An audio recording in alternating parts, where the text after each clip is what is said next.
धौलपुर डीग 3 जिले के जाटों के नौजवानों को केंद्र में ओबीसी आरक्षण की मांग को लेकर जाट समाज लंबे अरसे से आंदोलन कर रहा है। जिस तरह से इस समाज को सरकारों ने फुटबॉल बनाया है, कभी दे दिया कभी ले लिया।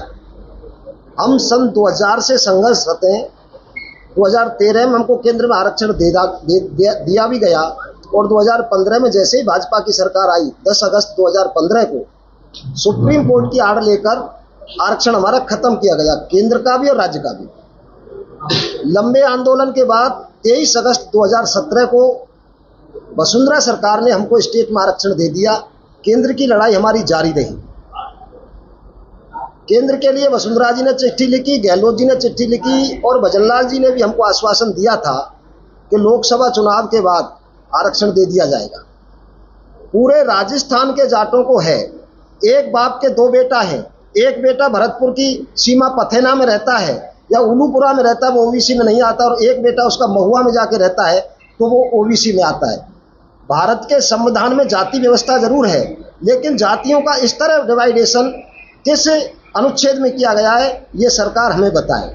क्यों इस समाज के बच्चों के साथ इस तरह का जो विसंगति की जा रही है, इसकी मांग को लेकर हम लोगों ने 21 जून को नुमाइश मैदान में केंद्र में आरक्षण की मांग को लेकर एक बड़ी हुंकार रैली का आयोजन करने का निर्णय लिया है। इसके लिए आज हमने पूरे जिले के 3 जिलों से जाट समाज को जो प्रमुख पंच पटेल सबको बुलाया है। इसमें हम आगे की रणनीति भी तय करेंगे। हम सरकार से आंदोलन करना हमारा कोई शौक नहीं है। भारतीय जनता पार्टी में जितने भी हमारे जाट समाज के नेता हैं, डबल इंजन की सरकार तो पूरे देश में है, लेकिन हमारे लिए तो ट्रिपल इंजन की सरकार है, क्योंकि राजस्थान की सरकार में तो इंजन ही हमारा है। तो हमारे जितने भी नेता हैं, हम पहले उनसे आग्रह करेंगे। उन्होंने लोकसभा चुनाव में भी कहा था कि लोकसभा के चुनाव के बाद तुरंत आरक्षण दे दिया जाएगा। अगर वो हमें आरक्षण दिलवाते हैं तो हम 21 जून को हुंकार रैली को धन्यवाद सभा में परिवर्तन कर देंगे। अगर सरकार हमारी बात को गंभीरता से नहीं लेती है तो हम सभी दलों के नेताओं को, सभी जातियों के नेताओं को आमंत्रित कर रहे हैं, जिसमें सबसे पहले हमें आरएलपी के सुप्रीमो नागौर सांसद हनुमान बेनीवाल जी ने हमारा आमंत्रण स्वीकार किया है। उन्होंने 21 जून को हमारी इस सभा का समर्थन किया और वो पूरे दल बल के साथ हमारे लिए पहले भी आए हैं और उन्होंने लोकसभा में भी कई बार ये क्वेश्चन उठाया है। हम सभी सांसदों से बात कर रहे हैं, सभी विधायकों से बात करेंगे।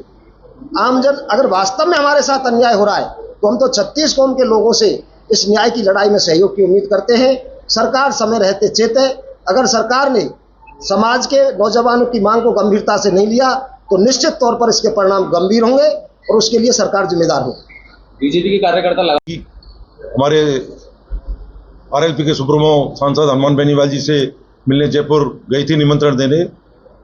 उन्होंने आरक्षण संघर्ष समिति का निमंत्रण स्वीकार किया है और ये निर्णय लिया है कि पूरी आरएलपी टीम प्रदेश की इस आंदोलन में आरक्षण संघर्ष समिति का पूरा सहयोग करेगी। और जो भी डेट, जैसे भाई नेम सिंह फौजदार जी ने जो आरक्षण संघर्ष समिति के संयोजक हैं, जैसे उन्होंने अभी डेट डिसाइड की है 21 तारीख, क्योंकि उस दिन तो सिर्फ ये निमंत्रण देने गए थे और डेट आज सुनिश्चित करके उन्होंने अभी आपके सामने उजागर की है।